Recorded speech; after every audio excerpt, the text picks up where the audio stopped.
안녕하십니까. 박준길 목사입니다.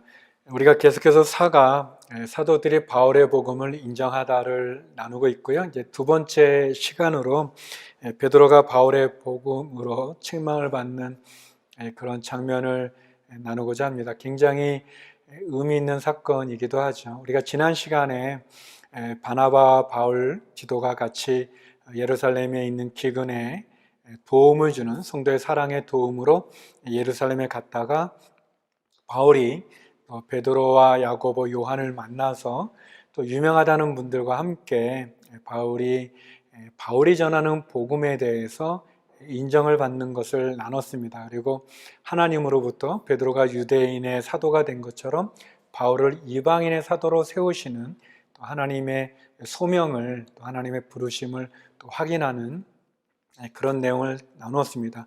오늘 본문은요, 베드로가 바울의 복음으로 책망을 받는 그런 좀 어떻게 보면 굉장히 어처구니 없는, 그러면서도 얼마나 이 당시의 유대인들이 외국인들을 복음으로만 받아들이는 게 어려웠던지를 보여주는 그런 장면이기도 하고요. 그래서 더 아주 중요한 의미가 있는 그런 사건이죠. 갈라디아서 2장 11절에서 14절에 보게 되면 그 안디옥에서 일어난 일을 바울이 갈라디아 교인들에게 나누고 있습니다. 여기 11절 12절에 보면 그러나 게바가 안디옥에 왔을 때 그에게 책망할 일이 있어서 얼굴을 마주대하고 그를 책망했다. 너무 놀라운 일이죠.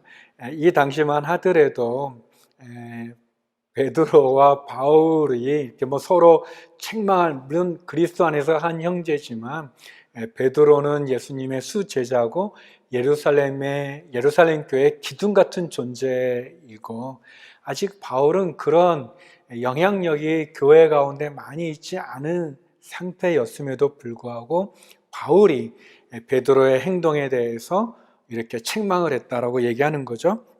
12절에 보면 그 내용이 뭐냐면, 베드로가 야고보가 보낸 몇몇 사람들이 오기 전에 이방 사람들과 함께 음식을 먹고 있었습니다. 그러나 그들이 오자 그는 할례 받은 사람들을 두려워해 슬그머니 그 자리를 떠났습니다. 13절, 그러자 다른 유대 사람들도 게바와 함께 위선을 행했고 바나바까지도 그들의 위선에 휩쓸렸습니다. 그러니까 아마 그 안디옥은 우리가 아는 것처럼 이 시리아의 안디옥이죠. 외국인들, 그리스 사람들을 중심으로 이루어진 이방인의 교회인데, 아마 여기에 이제 베드로가 어떤 일정으로 와 있었던 것 같습니다. 그래서 이제 그는 이방인들과 같이 식사를 하고 있었는데, 거기에는 이제 바나바도 있고 바울도 있었던 거죠. 그리고 이제 여러 사람들이 이제 같이 있는데, 그런데 이제 이 예루살렘 교회의 야고보가, 예수님의 동생 야고보, 지도자죠. 예루살렘 교회에 이 지도자가 보낸 몇몇 유대인들이 왔습니다. 그들은 할례를 받은 것으로 표현되는데, 아마 이들은 유대인들로서 율법을 강조했던 그런 사람들이었던 것 같습니다.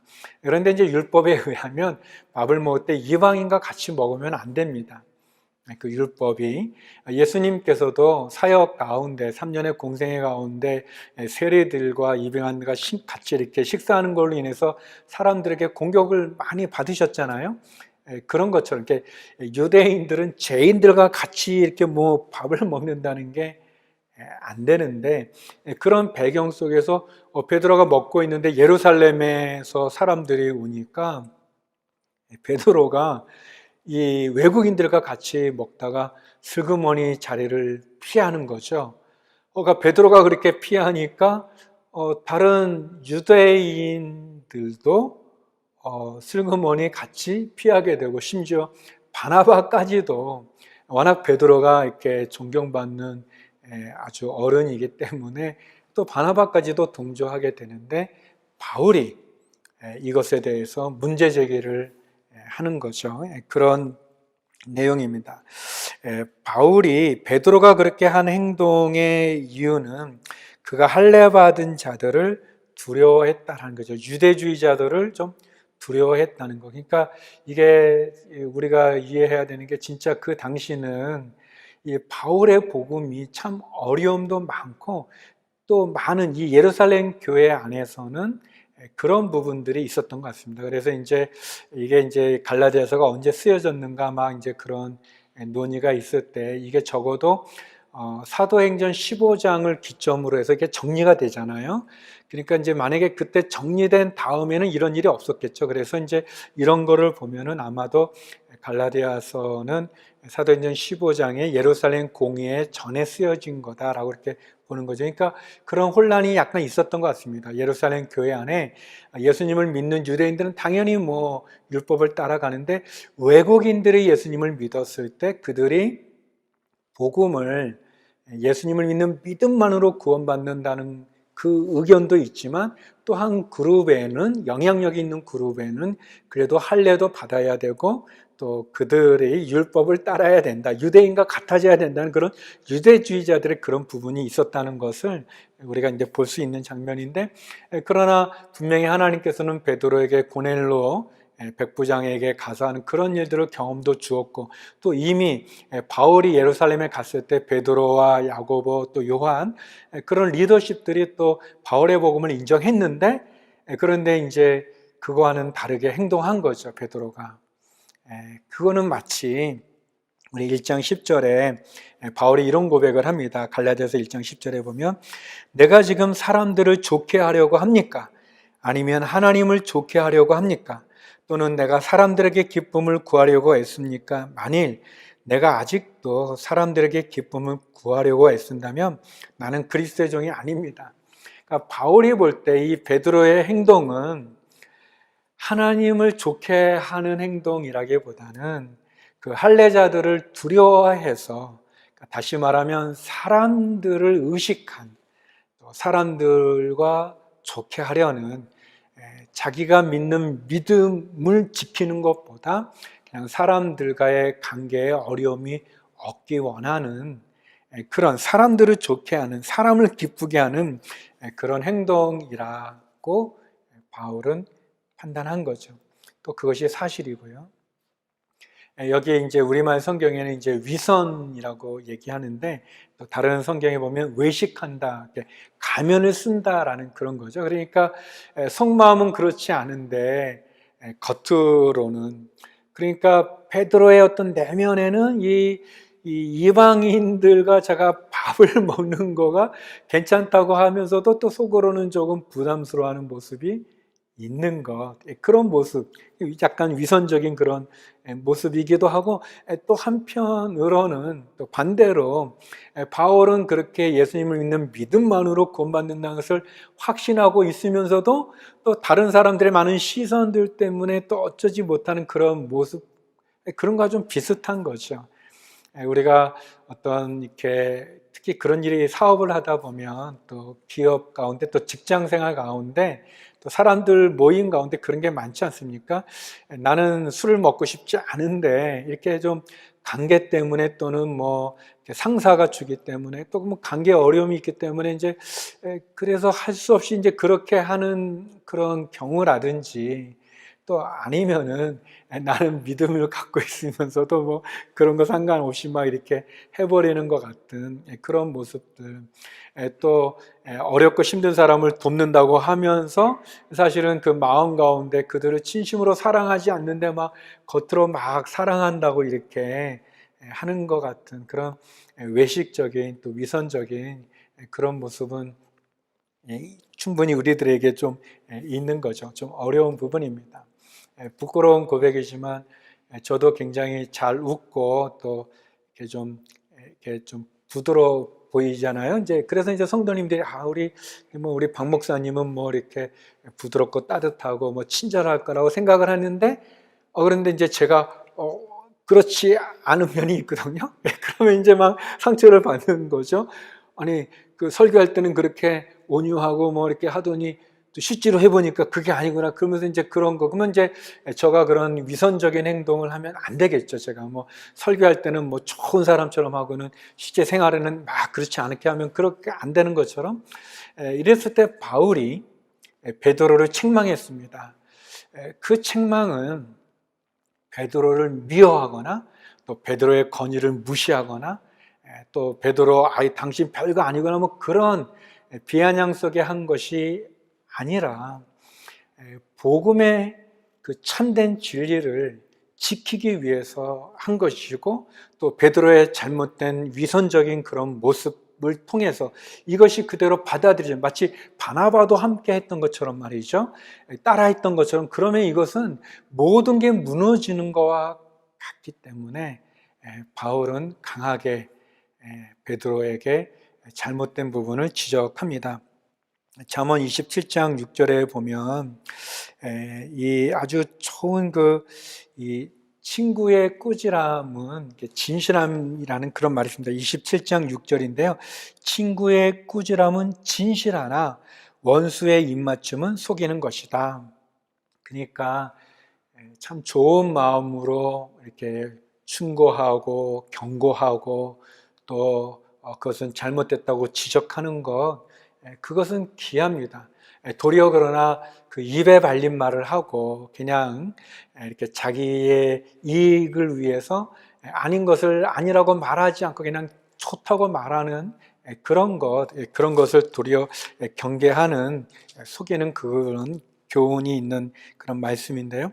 또 갈라디아서 2장 14절에 보니까 바울이 얘기합니다. 나는 그들이 복음의 진리대로 바르게 행하지 않는 것을 보고 모든 사람 앞에서 게바에게 이렇게 말했습니다. 당신은 유대 사람으로서 유대 사람처럼 살지 않고 이방 사람처럼 살면서 어떻게 이방 사람에게 유대 사람처럼 살라고 강요합니까? 그런 내용이죠. 진실한 마음으로 바울이 말합니다. 베드로가 복음의 진리대로 바르게 행동할 수 있도록 바울은 베드로를 향해서 지적하게 되어집니다. 그래서 율법이 아닌 믿음으로 의롭게 되는 그 복음을 바울은 계속해서 이야기하고 있습니다. 갈라디아서 2장 16절인데요. 15절, 16절을 보면 우리는 본래 유대 사람이요 이방 죄인들이 아닙니다. 그러나 사람이 의롭다고 인정받는 것이 율법의 행위로서가 아니라 예수 그리스도를 믿음으로 되는 것을 알기에 우리도 그리스도 예수를 믿었습니다. 이는 우리가 율법의 행위로가 아니라 그리스도를 믿음으로써 의롭다고 인정받으려는 것입니다. 율법의 행위로는 어떤 육체도 의롭다고 인정받을 수 없기 때문입니다. 굉장히 중요한 말씀이죠. 갈라디아서 2장 16절 말씀, 성경의 밑줄을 그어도 좋은 아주 중요한 말씀입니다. 우리가 의롭다고 인정받는 것은 율법을 지켜서가 아니라 그리스도를 믿는 믿음으로, 우리가 율법의 행위로가 아니라 그리스도를 믿는 믿음으로 의롭다함을 얻는 아주 분명하고 단호하고 그리고 참 복음의 내용입니다. 믿음에 의한 구원을 분명히 진술하고 있는 그런 부분입니다. 어떻게 보면 바울의 이런 위선적인 행동, 베드로의 이런 위선적인 행동으로 바울은 더 분명하게 얘기하는 거죠.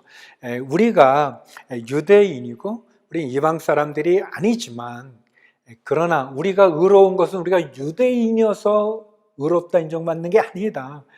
우리가 유대인으로 율법을 지켜서 율법의 행위로 우리가 의롭다고 인정받는 게 아니고 우리는 주님을 믿는 믿음으로 의롭다고 인정받는 거라는 거예요. 너무 당연한 얘기지만요.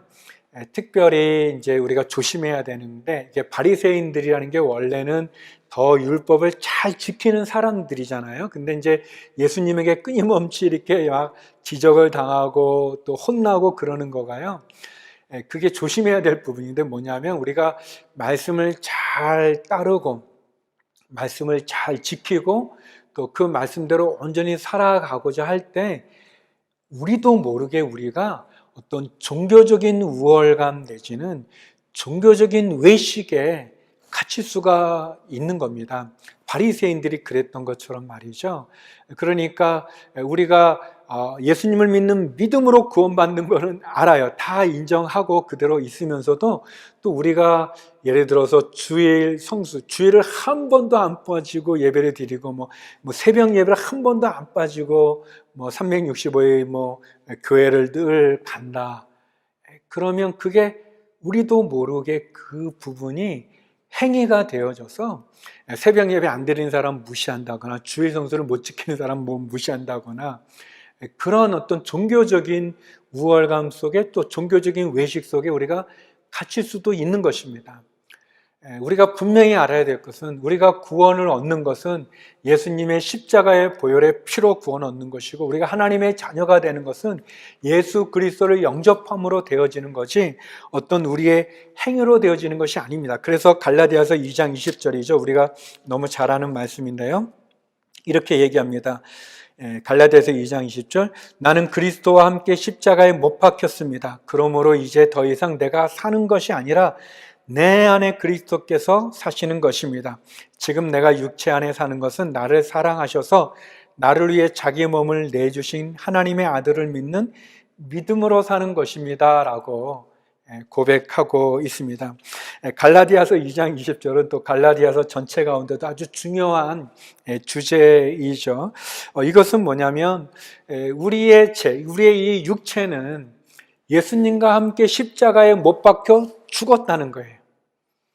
우리의 이 육신은 말이죠. 우리의 이 죄, 우리가 하나님 앞에 심판받아 사망에 이를 수밖에 없는 그 죄, 이 육신은 예수님이 십자가에 못 박혀 죽으신 것처럼 예수님과 같이 십자가에 못 박혀 죽었고 그리고 예수님으로 말미암아 우리가 다시 살아났다는 것입니다. 갈라디아서 2장 20절이 나를 사랑해 주심으로 우리 안에 더 이상 내가 십자가에 못 박혔기 때문에 더 이상 내가 사는 게 아니라 내 안에 그리스도께서 다시 사시는 것. 그리스도가 부활하신 것 같이 말이죠.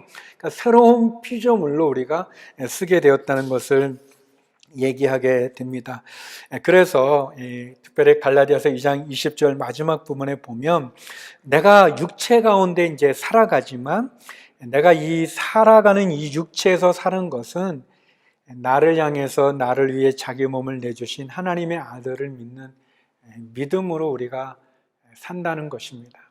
다시 말하면 우리가 율법으로 의롭게 되는 것이 아니고 내가 하나님의 말씀을 지킨 그 행위로 내가 구원받은 게 아니고 내가 그 행위로 말미암아 내가 능력 있는 삶을 살아가는 그거가 아니라 나는 주님과 함께 십자가에 죽었고 나의 모든 죄는 십자가에 죽었고 그래서 율법으로는 의롭다함을 얻을 수 없는 우리의 육체가 예수님의 십자가의 보혈의 피로 예수님의 십자가로 구원을 얻어서 그래서 이제 내가 사는 것은 내 능력, 내 힘으로 내가 내 의지로 살아가는 게 아니라 내 안에 살아계시는 예수님 그 예수님으로 말미암아 내가 살아간다는 그런 고백을 사도 바울이 2장에서 하게 됩니다.